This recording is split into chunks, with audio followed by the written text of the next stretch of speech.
Hey everybody, and sorry, let me close this door a little bit, putting a little bit of glare on everything. It's pretty sunny outside, which is good, but sometimes too much light plays havoc with my camera. But anyway, welcome to another edition of Terror Time Tea. I have today, I'm going to try to do this without spilling stuff all over the place. I have my spearmint tea. I hope the British people will um, forgive me for not having a proper English tea.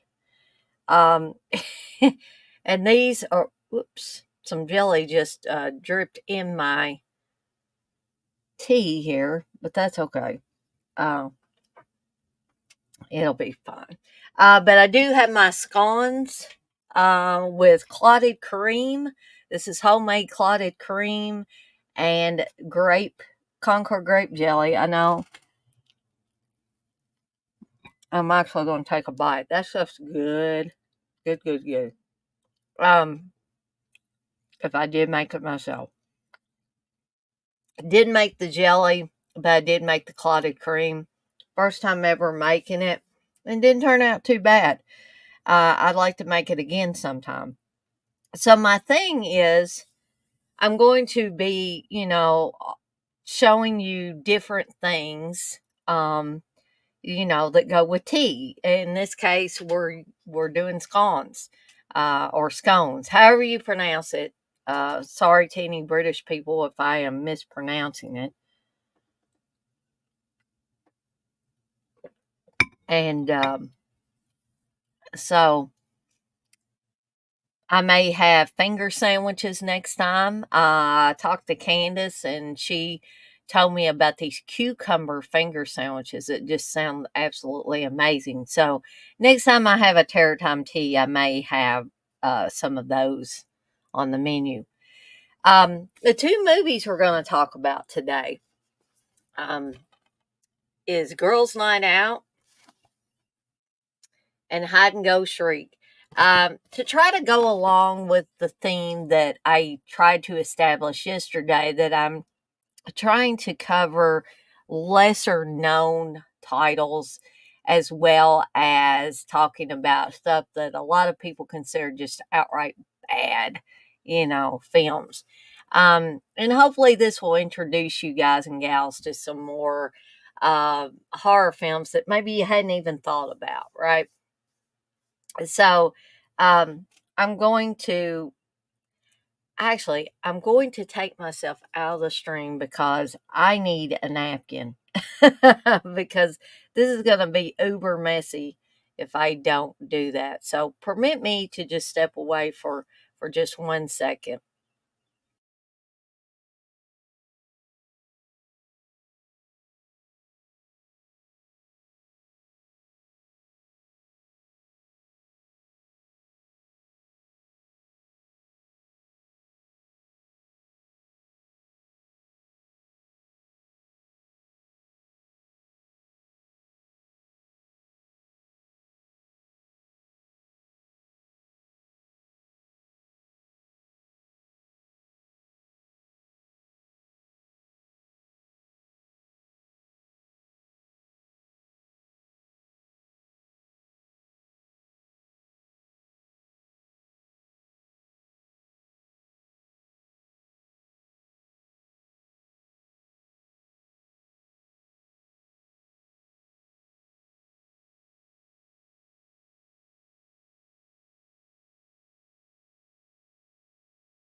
Okay, I'm back.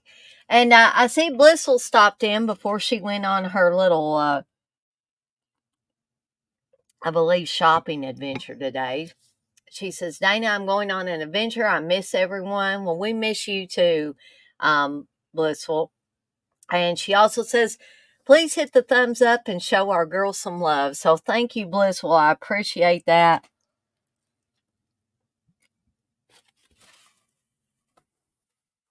All right. So this is actually my breakfast too. So if y'all can permit me to be a little rude and talk with my mouth full a little bit and all that. So before we actually get started with these movies, I wanted to talk about what's ahead for the rest of the week. Now, unfortunately, I got to feeling really bad really quickly yesterday evening and was not able to do the Creep Show um, episode discussion with TJ. TJ, as always, was very understanding, and I appreciate that. He basically told me to get some rest. And I did get the Booga Booga Bears ready for Jay and Kathy.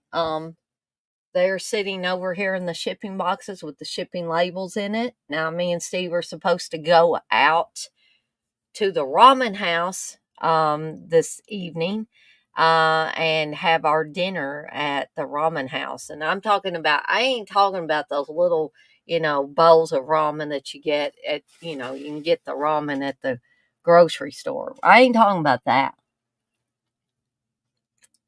What I'm talking about is these great big huge bowls of ramen and meat and spices and bamboo shoots and all of that.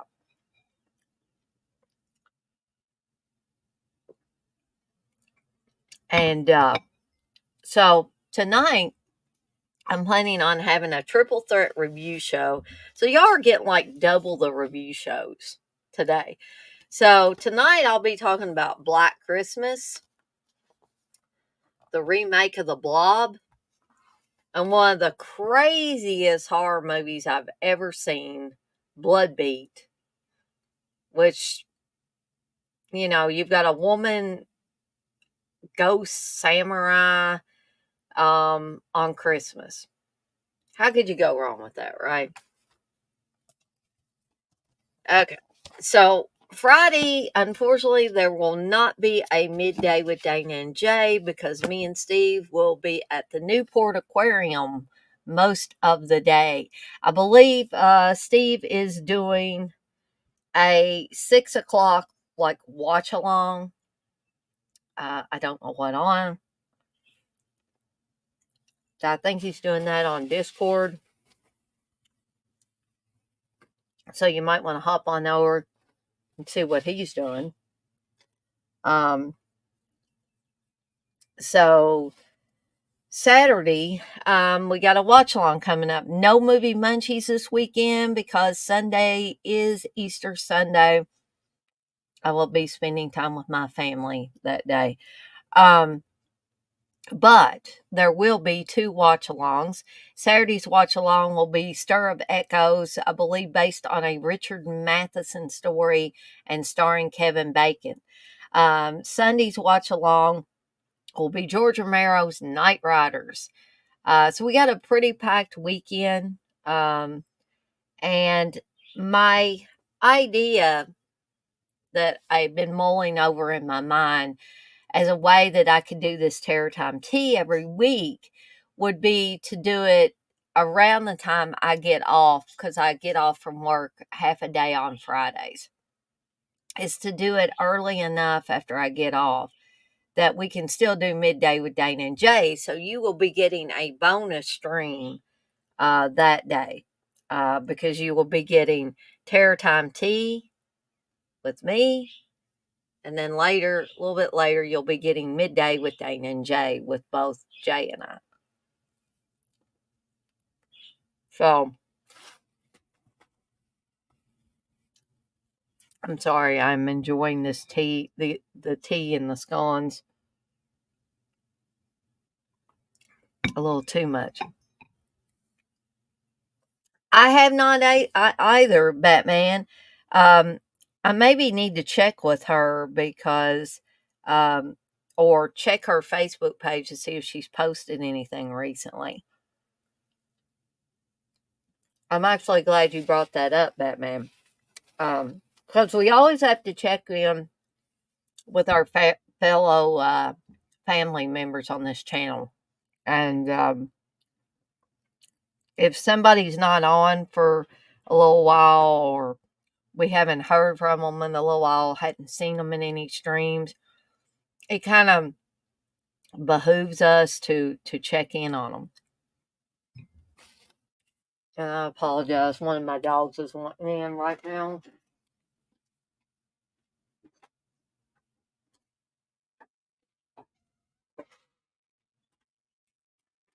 Are you coming in, Dolphin? Joey? Come on, girls. All right. Come on, Joey. There we go. Good girl. All right. So I had to let my 3 girls in. So let's get started with these movies, shall we? And I loved having Uncle Bill on yesterday, but I don't suspect that he's going to be able to be on today, because I would imagine he's back on the clock as of today. So this one will probably be a little bit shorter than the one yesterday, which, anytime anybody wants to come on, if you see some movies that I'm going to be covering that you would be interested in talking about live on here, please let me know, and I'll make sure you get the link to come in on the stream. So the first one, like I said, that we would talk about is Girls' Night Out. I believe that is a likeness of Laura Marie Taylor there, getting menaced by a killer in a bear suit using kitchen knives as blades. Okay. This was a movie that somehow slipped under my radar until I was probably in my 20s, possibly 30s. I don't know how, because I love this movie. Now, some people think it's bad. I mean, they believe it's watchable bad, but they still believe it's bad. I think it's fantastic, but everybody's going to have their own opinions on stuff like this. Batman, you said the video of the Toy Box Killer and BTK Strangler was an episode of a TV show called Serial Psych. So, did you watch that, Batman? I was just wondering what you thought of it. This stuff is delicious, but keep in mind, guys and gals, it's very, very messy. Very messy. Might need a bib for this kind of stuff. Okay, so what do we have here with Girls' Night Out? So there's a scavenger hunt at DeWitt University. The DeWitt University sorority is heading up. So they basically give everybody list of things to find, or actually they don't give them the list. They give the local college DJ the list, and then he gives out clues, and then they have to go out and figure out, one, what is the item that they're supposed to be retrieving, and two, where it's at, based on the clues he gives. Okay. So we get a little backstory on a girl who was killed years ago during the scavenger hunt. Because her boyfriend, she cheated on him, and he didn't like that, and he killed her. She turned out to be the daughter of the campus security guard, McVeigh, played by Hal Holbrook. Hal Holbrook's son, David Holbrook, is also in here. You guys will remember him if you've seen Creepshow 2.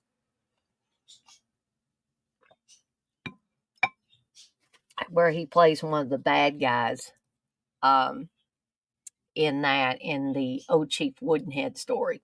Excuse me. Got a frog in my throat there. Um, so a lot of people say that David Holbrook's not a very good actor and stuff, but I think he works in this. I think he worked in Old Chief Woodenhead. I mean, I think he works just fine in both of those films. So Batman, you say it was interesting? Okay, so this is kind of like the local lore that goes around the campus. The fraternity brothers and potential fraternity brothers are telling this story. And we've all, heard similar stories and similar horror films. So that's not really the unique part of this. And some people might say, "Whoa, whoa, whoa, Dana, this part you're getting ready to talk about is not unique." After you hear what I say about this, so the killer dresses in the bear costume.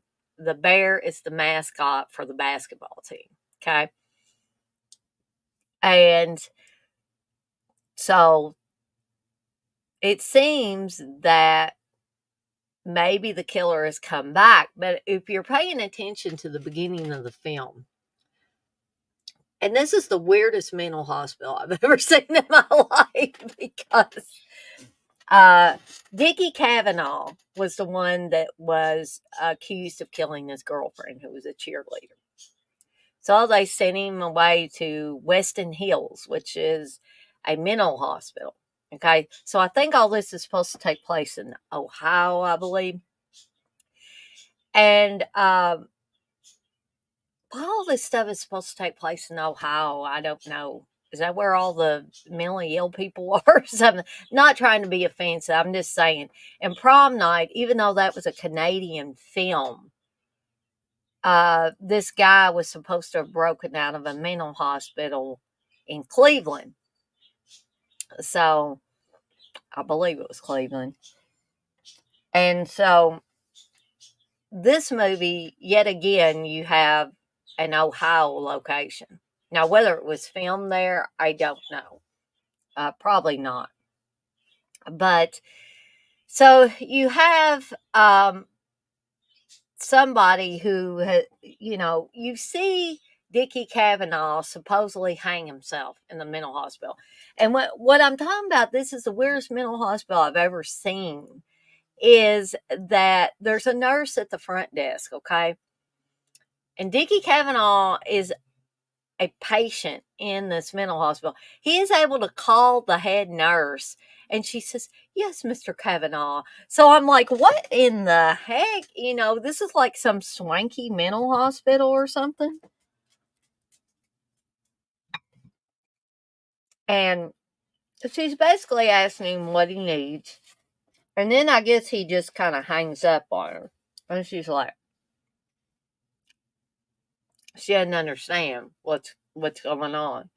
Because right before he hangs up or whatever, she says, "Why aren't you saying anything?" You know. So she goes into his room and a body drops down in front of the bathroom, I believe. So you're like, well, I guess Dickie Kavanaugh killed himself. So it's kind of obvious that it's not Dickie doing the killing, okay? So then we see these grave diggers that are, supposed to be doing like a private burial for Dickie. The two grave diggers get killed, and then somebody takes Dickie's body. Okay.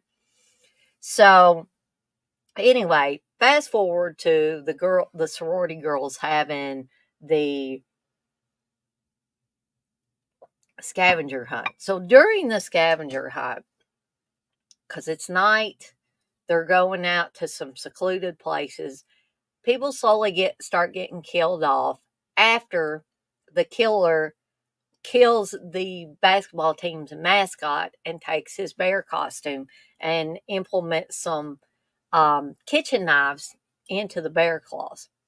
Now, if you've got a sharp eye and you're really paying attention, you probably will be able to figure out who the killer is from, like, the kitchen knives, for instance, okay?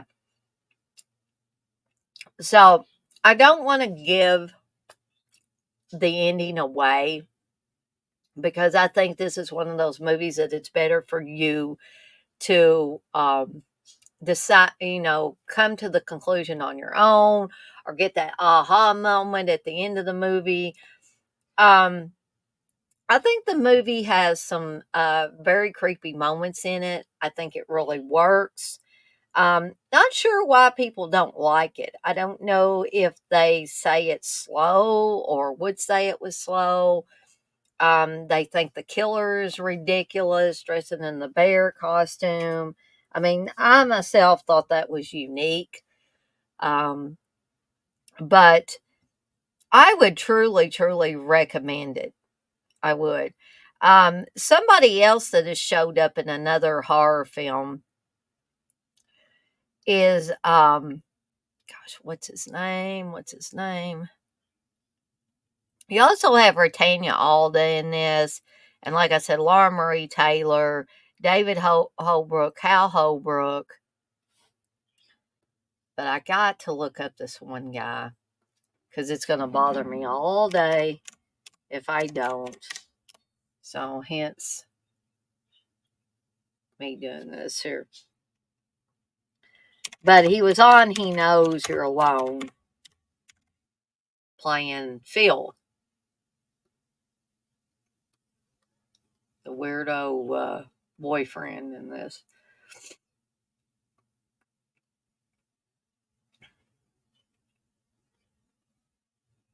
James Carroll. But he's not a weirdo guy in this movie. He's just a college jock that likes to mess around on his girlfriend, played by the girl that was on Revenge of the Nerds.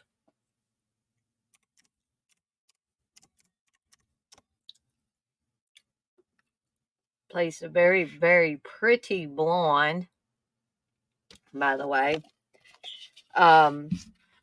Julia Montgomery.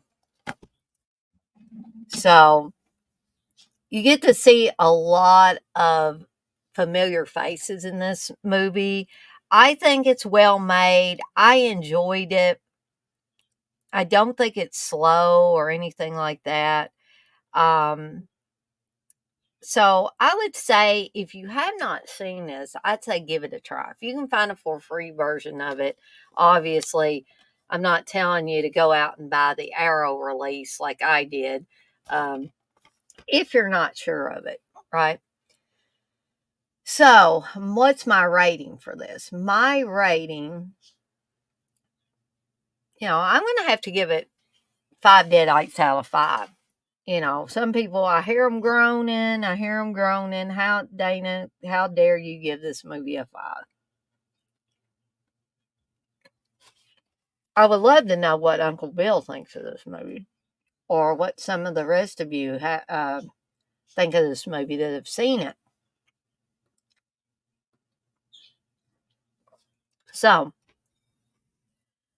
I have successfully drank my tea and ate most of my scones.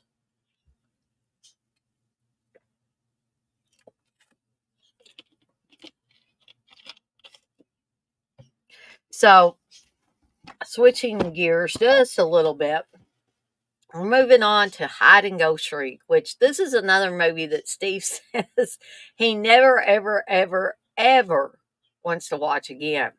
Okay.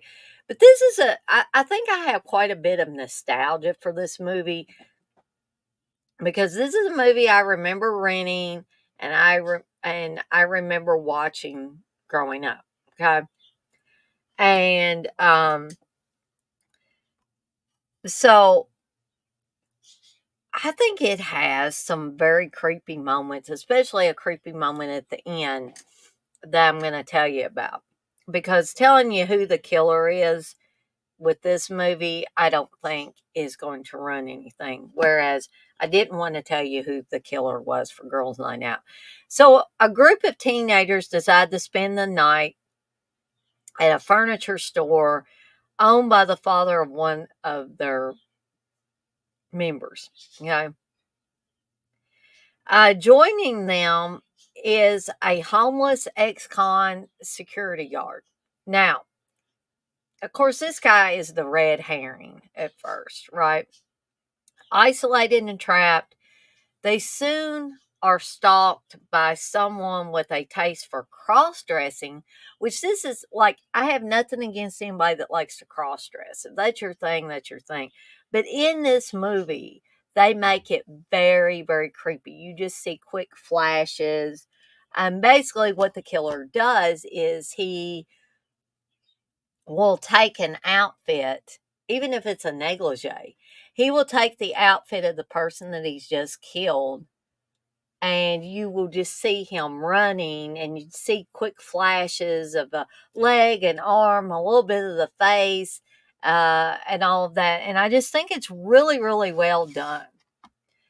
Um, and so, why these teenagers decide, who are obviously not teenagers, we all know that, but why these teenagers decide to play hide and seek, I'll never know.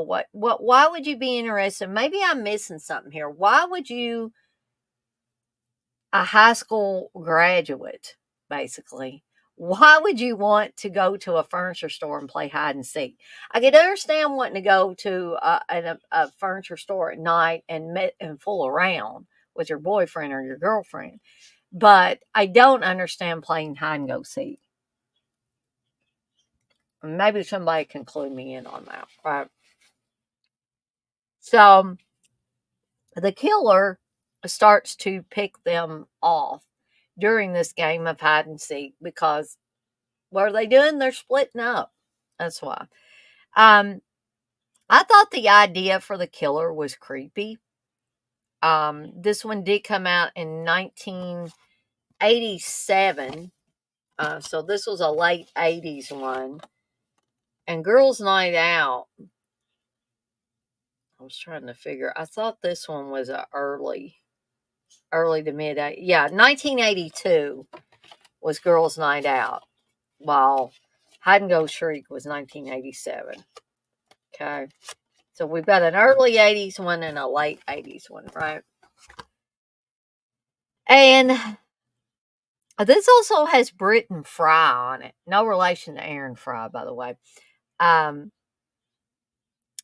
But he played the crazy guy in Slumber Party Massacre 3, I believe. But he's on the up and up here. A little crazy, but not crazy like he was in the other movie. So I think we have some pretty decent kills in here, including one that was originally cut. Britton Fry's girlfriend in this is strapped naked to the top of an elevator. And this is when the kids know that somebody is after them in here.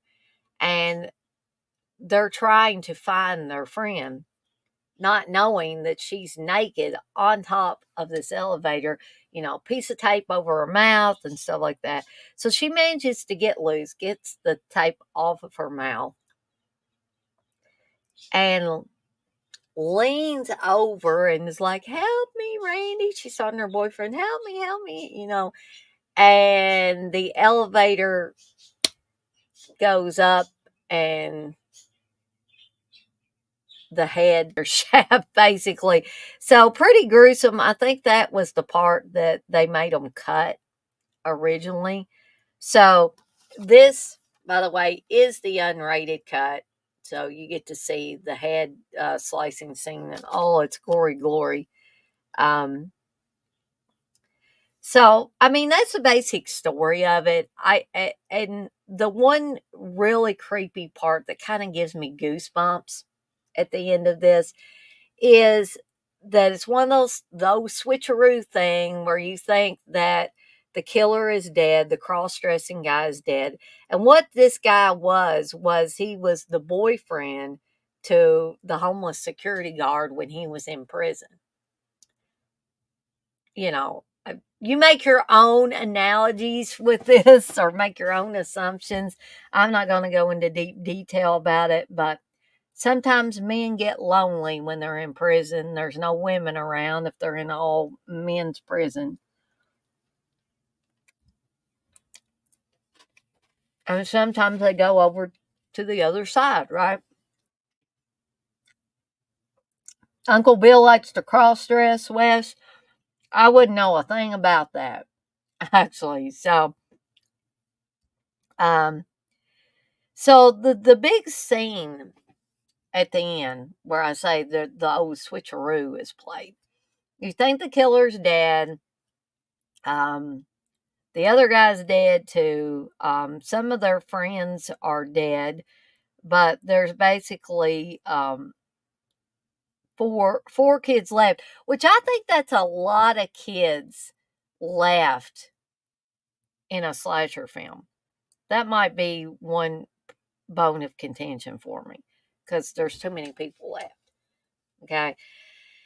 So, um, so the ambulances are there, the cops are there, the guy that his dad opens a furniture store, he's there. I don't know if he knows his son was one of the ones that died or not, but anyway, um, so we see them, pushing a body out, and we assume that that's the killer, especially the first time you're watching it. But if you notice in the film, when the killer's feet are shown, there's this snake tattoo on it. See that? So I think we get a foot with a shoe on it and not a barefoot with the snake tattoo, right?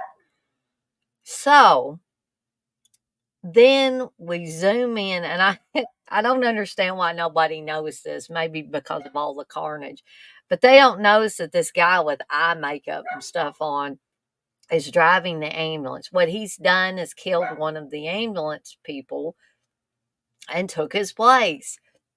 This has happened in New Year's Evil, and it's happened in a bunch of other movies. But the part that I'm talking about that's creepy is when this guy breaks the fourth wall and looks right in the camera and smiles. That is what gets me every time I watch this. Like, ugh, just shiver. Um, so, um, I can't give this one a 5 because, for one thing, Bunky Jones, and that is her name, or Rabunka Jones. I think she went by both. Is super annoying. And can't really act in this movie, unfortunately. And that's one big thing that bothers me about this movie. And you're saying, oh, you're gonna knock off one deadite just because of that. Well, yeah, I am. You guys can do your own show and give it give it whatever, but um I'm still gonna give it 4 deadites out of 5 because I think it's worthy of those. And a little word of warning, Code Red did put this out. Bill Olsen, God rest a man's soul, he's no longer with us, but he was not a very good businessman, and sometimes he would put out subpar product. And then he would blame subpar product on the fans of these movies. How fans of these movies were to blame for this, I don't know, but he would always do that. And he would do other, things that you're like, what the hell? Why is he doing this? But despite all of that, I still am holding with my 4 deadites out of 5. Okay. Um, but I guess since I don't have anybody else on here with me for this Terror Time tea, I hope that you have enjoyed, me eating scones and making y'all's hunger go wild and drinking tea on here and talking about a couple of lesser known movies in the horror genre or the slasher genre, or whatever you want to call it. But stay tuned because tonight I should be doing a triple threat review show on Seductive Poison: The Resurgence.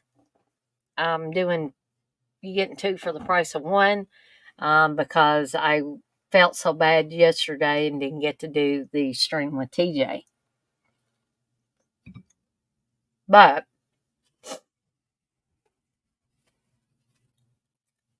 what else we got? We got those 2 watch alongs coming up. No midday with Dana and Jay, sadly. Because, like I said, I'll be at the Newport Aquarium tomorrow.